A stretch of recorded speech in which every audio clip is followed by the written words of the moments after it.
Hello everyone. Finally back again with the internal lining of the place.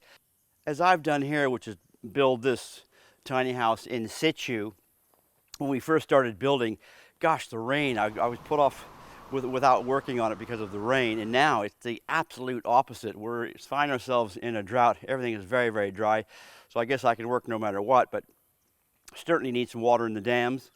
This video is all about the internal lining and how we've progressed with it, and some tips and tricks along the way. Most of this video covers only the lining and not the trim around the doors and the windows and the skirtings and things like that. But the far bedroom is already completely finished in there. It just needs one more coat of polyurethane, and that room is absolutely finished. One thing I'll tell you is I made my own scotia, which is the bits of timber that goes in the corners and neaten things up. I was pricing them at Bunnings, and oh my God, I couldn't believe the price. So I said, well, I'm just gonna figure out how to make them. So I made a pile of them. So each time I did a corner, it saves me $15. So, and I've got 11 or 12 corners, plus other little bits and pieces. So it's very smoky today, another smoky day. And I'm not sure if you can see that behind me, that the bathroom tiles are nearly completely finished already. I'll have something on tiles, I don't know what. I'm not a professional tiler. I do all right because I've done enough tiling. We'll see how we go with the tiles.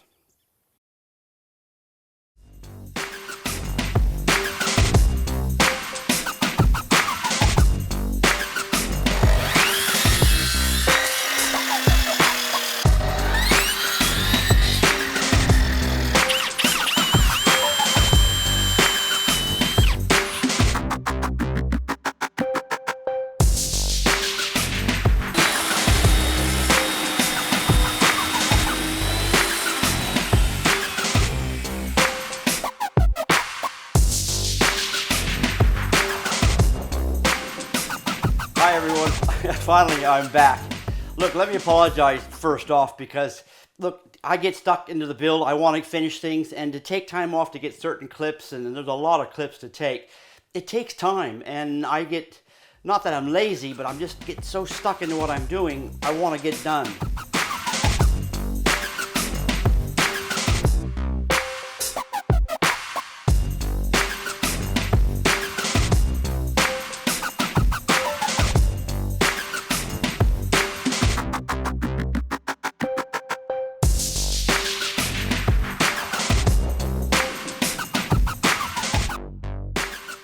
Okay, internal lining. Hey tiny housers, back again, and as always, it's taken me longer than expected. But I have a good excuse this time. Now most here in Australia know just how bad the fires can get and how bad they've been around here lately, and the missus and I spent 4 days cleaning up the place from fear of our place going up in flames. We've been through it once before, and it's very, very nerve-wracking. Now I have to admit, I've been pretty slack the last 3 years or so of keeping the place tidy, so it was hell for leather, all go, for about 4 days. Then there were days still, and there still are in fact, that there was so much smoke, I couldn't go out safely with my asthma. Big deal, the hell with that. Let's get down to it. I finished the internal lining and the tiny is really taking shape now.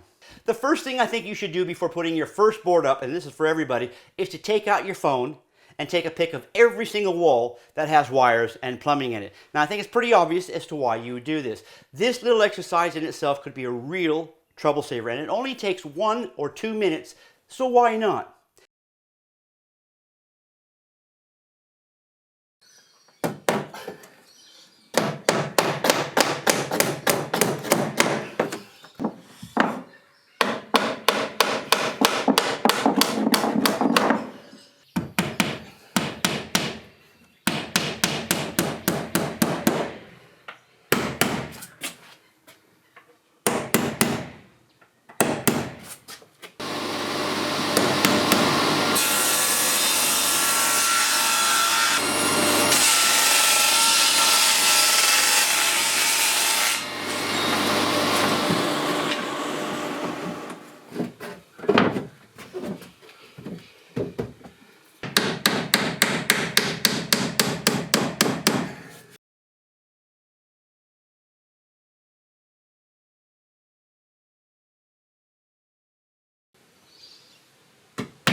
Before I get started with the lining, I did have one more window to install. Now I waited nearly a month for this window. Don't ask me what took them so long. I have absolutely no idea. I can say I won't ever use them again. Now not only did it take way too long for delivery, they got the measurements wrong. I told them the exact measurements of the opening, and they missed it by probably 20 millimeters all the way around.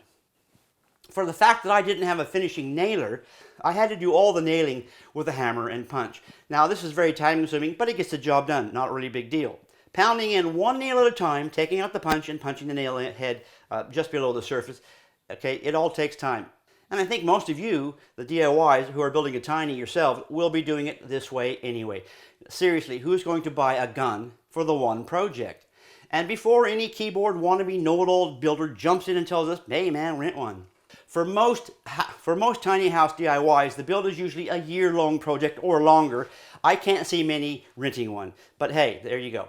Now I've got 3 different types of lining in this tiny. I've got the Colonial pine boards there. I got the dark one, the dark contrasting board in the middle, and that's just to break things up a bit. And the plywood above the top walls. Now I think it looks pretty good. Personally, I think it would be a bit boring with just one type of lining all the way through, but maybe that's just me. Now on the pine boards, I did do the secret nailing in the pine boards. It also brought down the amount of nail holes that I have to putty when putting a finish on the lining.